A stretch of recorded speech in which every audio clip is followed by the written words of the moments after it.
First, the highlights.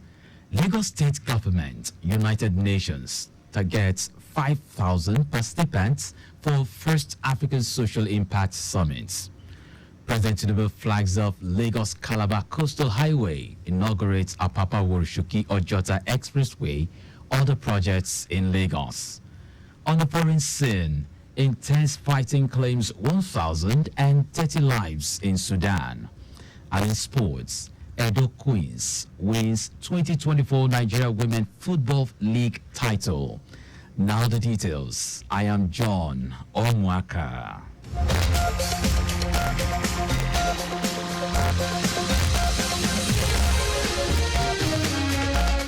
Lagos State Government, in partnership with United Nations System Nigeria, targets over 5,000 participants in July for the first Africa Social Impact Summit in the state. Speaking at the press conference, Commissioner for Commerce, Cooperatives, Trade and Investments, Folashade Ambrose Mendebem, stated that the summit aims to address issues and challenges, as stated by UN Progress Report, which states that in the 17th Sustainable Development Goals, SDGs, more than half of the world are being left behind.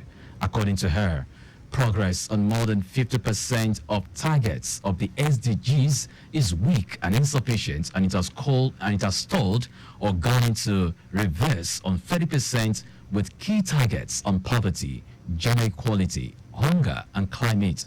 Hence, the need for the summit as beacon of hope and a call to action to forge a path towards sustainable development that is both inclusive and actionable. At the end of this high-impact summit, a number of the outcomes expected are as follows. We will build a result-oriented and innovative global and regional partnerships in order to accelerate the implementation of the SDGs, and to develop user-friendly, digestible, bite-sized, sector-focused, actionable steps.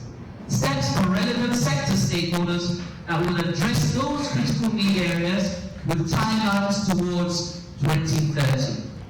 Convener of the African Social Impact Summit, Olakpeju Ibekwe, who commended the Lagos State government for agreeing to host the High Impacts Program, noted that it will focus on education, climate solutions, food security, youth empowerment, renewable energy, water sanitation and hygiene, transition to circular economy, among others. Therefore, hosting this summit in Lagos is of immense significance to the people, planet, and businesses in Africa, while strengthening existing economic ties that will be mutually beneficial to the high-level audience expected at the summit this year. The summit will also review the transformative recovery from the COVID-19 pandemic, the decade of action for accelerating the implementation of the Sustainable Development Goals, and progress at this midpoint to the deadline for 2030 agenda. Lagos State government has taken steps to ensure that the basic travel allowance (BTA) for intending pilgrims is not affected as a result of epileptic foreign exchange rates. This is after a recent protest by some intending pilgrims who alleged irregularities with $400 BTA given to them instead of the $500 as announced by the National Hajj Commission, NACON. NACON had calculated 1,225 naira per dollar to calculate Hajj fare to give each pilgrim $500 as BTA, and the Central Bank of Nigeria, CBN, released BTA at 1,538 and 30 naira per dollar, which gives each pilgrim $415 instead.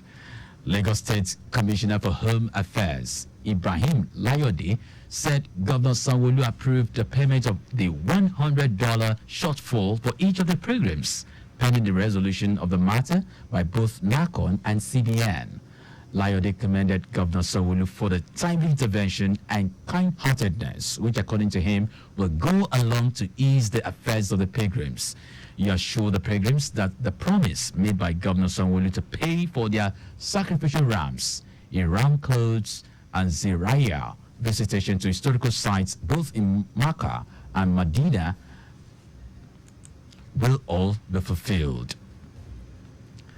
The Chief of Naval Staff, Emmanuel Ogala, says the service will inaugurate 2 recently acquired ships and 3 helicopters on May 30 into its inventory. This is, as he said, the service is expecting 5 operational vessels from China and Turkey by the 3rd quarter of the year.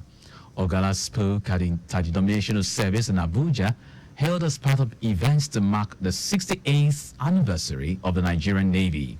Speaking on efforts to build ships locally, the naval ships noted that efforts are ongoing to build and repair ships in the country.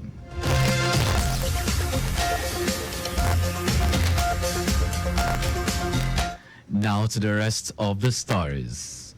President Bola Tinubu says the 700 kilometers Lagos-Calabar Coastal Highway will fast-track economic development, bring markets closer to the people, and prosperity to the nation. President Tinubu said this when he flagged off the commencement of a highway and other legacy projects being undertaken by the Federal Ministry of Works. He said in line with its commitment to ensure effective infrastructure development across Nigeria, his administration is determined to improve security and build a prosperous nation. The dream is realizable. Set on a journey determined to build a nation of prosperity. Embark on bold endeavor so that your country can be successful. Generations yet unborn can have a good landmark and memory to treasure. The president restated his administration's commitment to complete the project and other ones, as it would create wealth and employment opportunities for millions, as well as connect communities. The Minister of Works, David Umahi, said through the project, the president is laying a very strong foundation for Lagos State's new mega city and urbanization development. Umahi also said due process was highly followed on the Lagos-Calabar Coastal Highway project. Present at the event were the Senate President, Godswill Akpabio, state governors, members of the National Assembly, traditional rulers, among other stakeholders. Governor Babajide Sanwo-Olu has lauded President Bola Tinubu for embarking on transformational projects and taking decisions that would make life more meaningful for residents of the state. The governor said this at the flag-off of the commencement of the 700 kilometers Lagos-Calabar Coastal Highway and other legacy projects. He said the Lagos-Calabar Coastal Highway, which traverses many states, will bring about generational change and development, as well as tourism opportunities for Nigeria. The governor said the president had done monumental projects, saying the Lagos-Calabar Coastal Highway, when completed, will be an architectural masterpiece, which would also boost economic activities. President Bola Tinubu has inaugurated a 37 kilometers reconstructed Apapa-Wurishoki-Ojota Expressway and the rehabilitated Third Mainland Bridge in Lagos. President Tinubu, who was represented by the President of the Senate, Godswill Akpabio, said both projects are critical indications of fulfillment of a renewed hope agenda for Nigerians, noting that the administration's road infrastructure drive cuts across the country. Tinubu expressed delight that the reconstructed Apapa-Wurishoki-Ojota Expressway and ongoing Lagos-Calabar Coastal Highway would guarantee rapid economic development of Lagos State and the country in general. This is a government that promised Nigeria the renewal of hope, and that is what we are witnessing today. Hope renewed, not just for Lagos, but for the whole of this country. It will interest some of those who are not from Lagos to know that Lagos is the cradle of the entirety of all the tribes of Nigeria. Minister of Works David Umahi described the reconstructed Apapa-Wurishoki-Ojota Expressway as testament of a high-value cement technology, noting that the road will last 50 to 100 years as against asphalt. We are celebrating that road today because it was well done and because a new technology that is very suitable to our environment has been introduced. One thing that we don't also know is that we are bound to earn a lot of tax credits because the rate of heat emission by the reason of the use of concrete road is quite very low compared to that asphalt. Omai, who outlined the ongoing work on Third Mainland Bridge and other bridges, pleaded with the Senate President and federal legislators present to consider emergency funding of the rehabilitation of the identified bridges in Lagos. Works on the 37 kilometers expressway reconstructed under the tax credit scheme started in year 2018 during the administration of former President Muhammadu Buhari. Now to foreign news. Over 130 people have died at a single hospital in Sudan's besieged city of El Fasher in the Darfur region. According to medical charity, Medecins Sans Frontiers, also known as MSF, fighting between rival groups in Sudan's civil war in battle for control of the city, has recently intensified. MSF said one of its hospitals is struggling to cope with the increased casualties, with the South Hospital treating 979 casualties in just over 2 weeks. United Nations also said supplies at the hospital are running low and will last barely a week. The army has been fighting the paramilitary Rapid Support Forces (RSF) for more than a year in a civil war that has killed thousands and forced millions from their homes. Now sports. Edo Queens have emerged winner of the 2024 Nigeria Women Football League title following a 1-1 draw against Bayelsa Queens.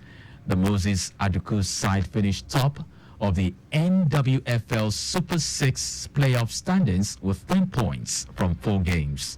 It was the first time the Benin Girls will be winning NWFL title and will represent Nigeria in the CAF Women's Champions League next season. And that's our news. But just before we go, speed thrills but kills. Please do not drive beyond specified speed limits. You can follow us and like all our various social media platforms. X, Traffic Radio 961. Instagram, Lagos Traffic Radio 961. Subscribe and watch our news and programs live on YouTube at Traffic Radio 961. You can also visit our website at trafficradio961.ng. Did you know that the Sanwo-Olu administration supplied 86,000 dual furniture sets to 775 public schools? You can get more details on the Lagos State Government website. To end the news, here are the highlights of the major stories.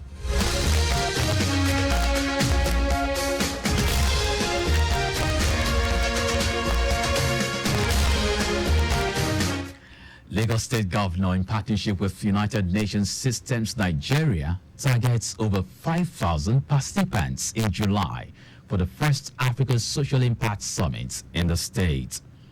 President Bola Tinubu has flagged off the 700 kilometers Lagos-Calabar Coastal Highway.